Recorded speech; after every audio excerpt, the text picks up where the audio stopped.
back to the roots. Auf die weiterläuft. Das ist dann der Hauptpunkt der Physiotherapie ist. Das Pferd ist dann dabei entsprechende Schwankungen. Wir haben ja in der Bundeswehr sehr viele Kameradinnen und Kameraden, die durch Einsätze, durch belastende Ereignisse sehr belastet sind und auch dann eine PTBS entwickeln, ein Psychotrauma entwickeln. Und wir suchen seit vielen Jahren im Sanitätsdienst der Bundeswehr nach Möglichkeiten, diese Belastung, diese Störung zu behandeln. Und da gibt es schon seit vielen Jahren die Idee, dass Tiere helfen können. Und vor einigen Jahren war dann die Idee geboren worden, was ist denn mit einer pferdegestützten Therapie?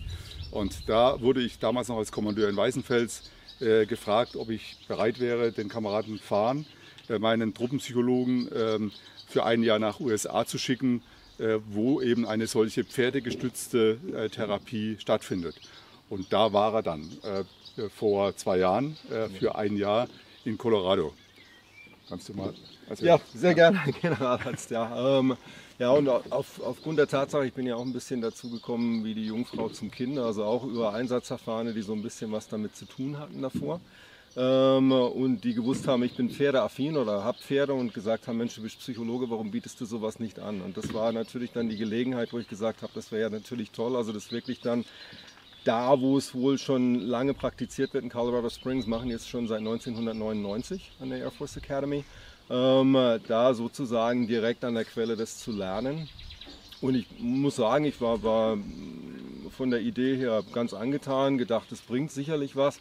Aber wie viel es eigentlich bringt, wenn man das dann selber erlebt, wenn man da mit den Einsatzversehrten arbeitet, darauf war ich auch nicht vorbereitet. Also ich habe die Ausbildung gemacht und dann habe ich das gesehen und musste dann natürlich zurückmelden. Also wie schön das Ganze aus meiner Bewertung heraus denn tatsächlich auch ist. Ja, und ich war dann zufällig 2019 in den USA und habe dann gesagt, wenn ich schon da bin, dann besuche ich den Kameraden und die Einrichtung war da.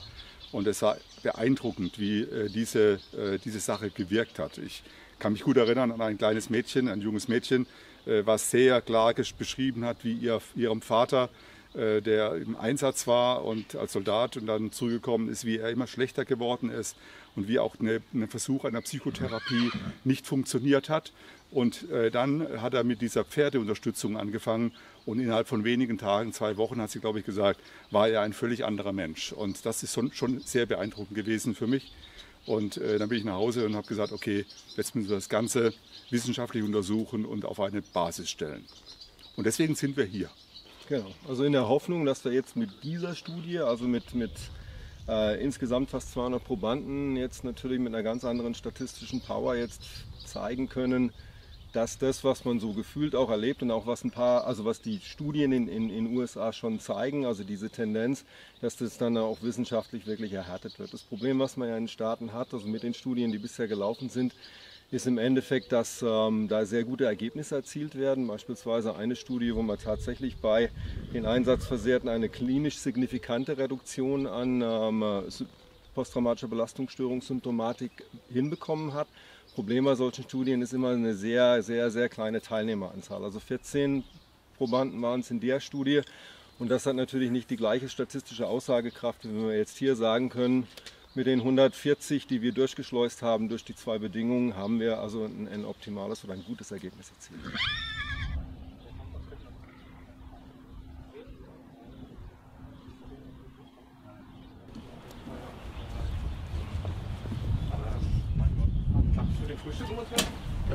Ja, wir hatten letztes Mal immer so Klärpakete gemacht. Genau, das haben wir. Achso, wir haben das Paket. Guten Morgen. Morgen. Hallo. Hallo liebe Zuschauer, mein Name ist Dr. Kai Köhler. Ich bin seit 5 Jahren im Bundeswehrkrankenhaus Berlin im Psychotraumazentrum im Bereich der Forschung tätig. Ich war vorher 12 Jahre Offizier bei der Bundeswehr. Aktuell mache ich noch Reserveübungen als Oberstleutnant und halt so ein bisschen Kontakt zur Truppe.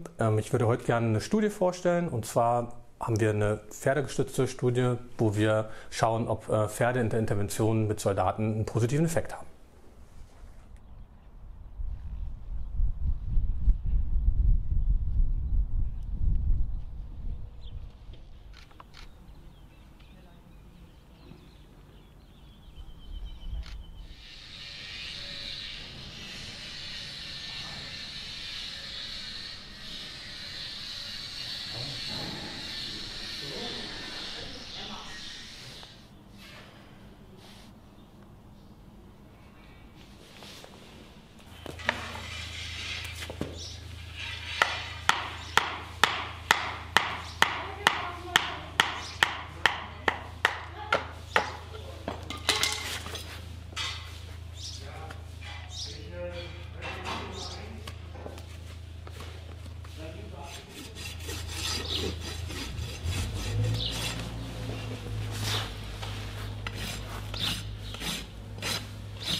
Mein Name ist Friederike Wendt, ich komme gebürtig aus Bremen, bin seit 1994 hier und seit 2019 hier in dem inklusiven Pferdesport- und Reittherapiezentrum. Wir haben im Oktober 2019 dieses Zentrum fertiggestellt und wollten eine Eröffnung im April 2020. Das ist uns leider nicht gelungen, da Corona uns natürlich auch dazwischen gegrätscht ist. Wir haben aber mit unseren Angeboten angefangen, sukzessive, und wir mussten uns natürlich an die ganzen Regeln halten und deshalb ist alles im kleinen Rahmen, hat erstmal alles stattgefunden, aber unsere Stallungen haben wir voll gemacht mit Einstellerpferden und wir haben unsere eigenen Pferde. Derzeit haben wir 12 eigene Pferde, die wir für die Therapie benutzen, auch unter anderem für die Bundeswehrstudie. Wir bieten weiterhin Therapien, Hippotherapien an, wir bieten heilpädagogische Förderung am Pferd an, wir bieten Kinderreitstunden an, wir bieten Beritt an. Da versuchen wir, das Ganze jetzt aufzustellen. Und wir freuen uns sehr, dass wir die Bundeswehrstudie jetzt hier begrüßen können und dass wir die hier durchführen können, weil es für uns genauso interessant ist.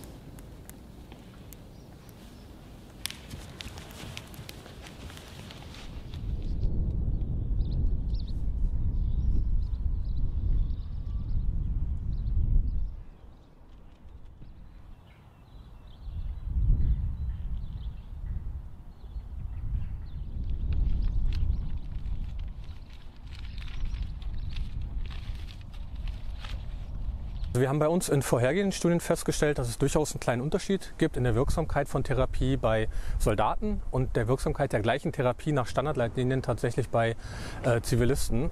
Und diesen Unterschied, den haben nicht nur wir bei uns in den Studien gefunden, sondern tatsächlich auch in internationalen Studien.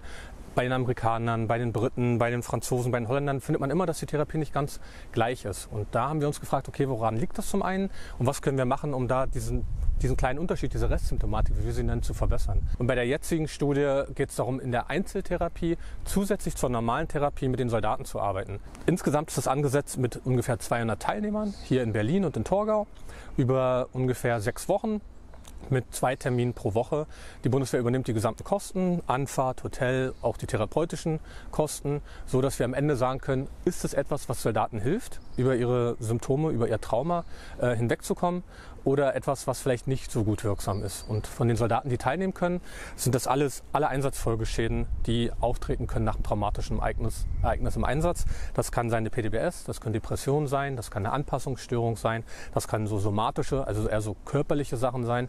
Und alle die haben halt die Möglichkeit, bei uns teilzunehmen.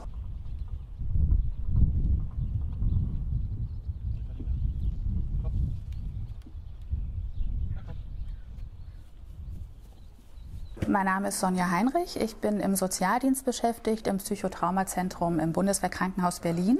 Ich würde Ihnen gerne vorstellen, was das Paket hier auf sich hat. Dieses Paket ist für jeden Probanden, der an der pferdegestützten Therapie teilnimmt. Dieses Paket bekommen die Probanden vor Teilnahme an der Studie und ich zeige Ihnen einfach mal, was sich hier drin verbirgt. Im Prinzip geht es darum, also neben einem wunderschönen Handtuch, was es als Anerkennung noch gibt, dass die Probanden zu festen Zeitpunkten, und zwar vor der Studie, 2-mal während der Studie und auch nach der Studie, gewisse Messungen durchlaufen müssen. Messung bedeutet zum einen die Speichel-Cortisol-Messung. Ja, da geht es darum, wie hoch das Stresshormon Cortisol ausgeschüttet wird. Und dafür gibt es an 5 Zeitpunkten die sogenannten Salivetten. Salivetten bedeutet, man nimmt eine Speichelprobe, ja, das ist wie eine Art Stick hier drin, den führt man im Mund ein, sammelt damit den Speichel auf und verschließt es wieder in dieser sogenannten Salivette. Jeder Proband hat eine Nummer und alle Salivetten sind auch durchnummeriert. Und es gibt in dieser Anleitung ganz genau den Hergang, wie der Proband zu welcher Zeit die Salivetten dann auch wieder verschließt und in Schutzpatronen wieder deponiert und uns dann auch rechtzeitig zurückschickt. Es gibt aber auch die Herzratenmessung. Auch die findet vorher, währenddessen und nach der Studie statt. Und für diese Herzratenmessung bekommt jeder Proband ein Motorola-Handy, verbunden mit einer App. Und es gibt dazu Brustgurte, die man umlegt und eine sehr genaue Erklärung, wie sich das dann verhält, wann was aufgenommen wird und wie man das Material benutzt.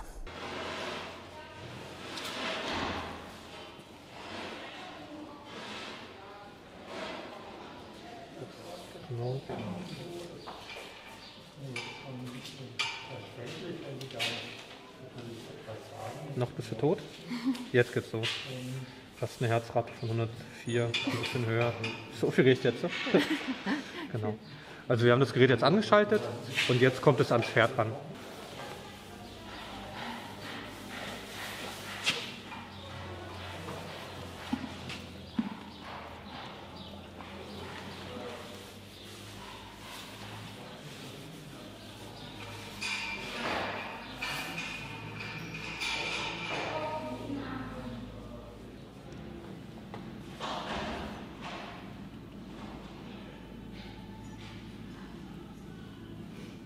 Muss ich mein Handy halt holen. Ich weiß gar nicht, was ich tue.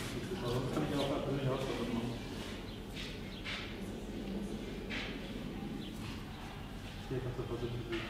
Dann ist es so, dass neben den Fragebögen, die es auch, ist auch hier im Paket, zu 5 unterschiedlichen Zeitpunkten gibt. In Umschlägen, da wird auch noch mal ganz genau erklärt, wann ist welcher Fragebogen zu bedienen.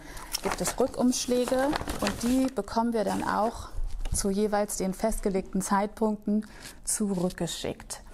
Es ist so, dass wir in dieser Studie, und das denke ich ist das Besondere, nicht nur die Probanden testen, sondern auch die Pferde. Und das auch vor, während und nach der Studie über den gesamten Zeitraum. Das heißt, die Pferde nehmen auch oder bekommen auch diese Stress-Cortisol-Messung und bei den Pferden wird auch die Herzrate gemessen. Und parallel dazu gibt es auch noch Videoaufnahmen der Pferde, sodass wir neben den Probanden auch genau sehen, wie sich die Pferde innerhalb dieser Studie oder was macht das mit den Pferden? Wird auch dort Stress ausgeschüttet oder nicht? Belastet das die Pferde möglicherweise oder eben nicht?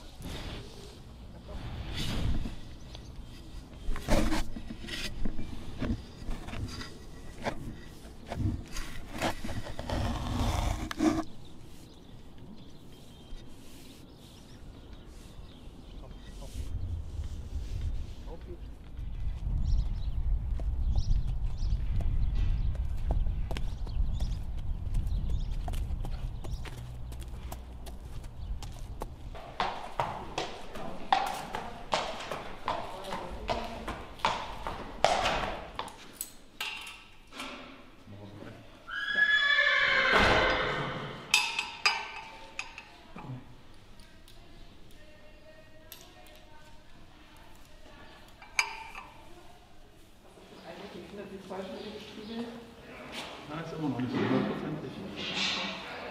Also mit denen ist das nicht so prickelnd, glaube ich. Uns als Forschungsteam ist halt besonders wichtig, dass wir halt neutral uns die Ergebnisse anschauen. Wir beide, also meine Kollegin und ich, haben selber keine Pferde, kommen auch jetzt nicht aus so einer reittherapeutischen Interventionsrichtung, sondern sind sehr, sehr neutral, was die Ergebnisse anbelangt.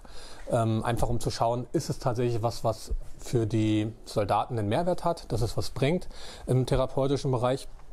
Und das ist halt für uns auch aus dieser ganzen Forschungssicht sehr, sehr wichtig, dass wir ergebnisoffen und so sehr neutral an das ganze Projekt mit herangehen.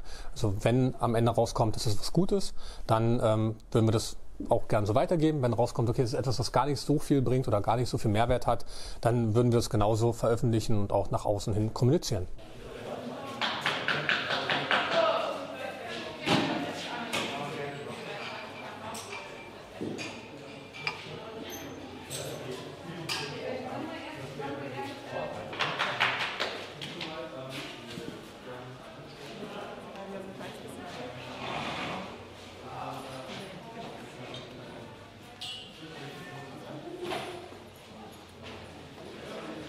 Also ich bin Proband bei der Pferdetherapie in Karlshorst. Ich habe jetzt bis jetzt 2 Stunden gehabt und es macht mir sehr viel Spaß. Es gibt mir innere Ruhe.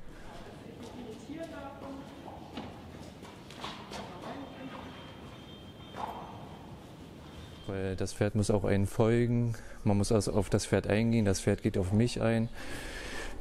Es kann meine Gefühle lesen, wie ich drauf bin. Wenn ich schlecht drauf bin, merkt es das Pferd und andersrum genauso. Ne?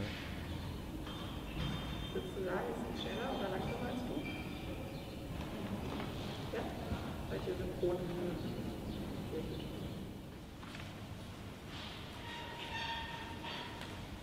Ich will heute mal ein bisschen mit dir gucken, was dein Gleichgewicht sagt. Ich glaube, das ist nur ein bisschen wackelig noch, ne? Ja. Also wir haben mit den Pferden, also der pferdegestützten Arbeit ungefähr 2013 zusammen mit dem evangelischen Kirchenamt, mit der Kirche angefangen und da primär als Schwerpunkt Paare gehabt. Das heißt, wir haben geschaut, inwiefern da Probleme zwischen Paaren sind, ob man die tiergestützt mit Pferden verbessern kann, dass die wieder mehr ins Gespräch kommen, die Kommunikation verbessert wird. Wir haben mittlerweile auch Durchgänge, wo Kinder mit dabei sind. Und wir haben immer wieder festgestellt, dass die Familie eigentlich eines der wesentlichen Ankerpunkte auch für die Stabilität, für die Verbesserung des Betroffenen zum Beispiel, für den Partner auch ist. Wenn die Partnerin nicht mehr unterstützen kann, den Soldaten, der vielleicht aus dem Einsatz mit Problemen wiedergekommen ist, wird es insgesamt sehr, sehr problematisch. Und da ist tatsächlich sehr, sehr wichtig, möglichst viele, sehr breit gestreute Angebote für Familien zu haben, aber auch für Kinder, weil auch an Kindern geht es nicht so spurlos vorüber. Und das wäre etwas, was für die Zukunft noch eine gute Aufgabe wäre, Familien und Kinder tatsächlich zu stärken und da auch einen gewissen Fokus drauf zu legen.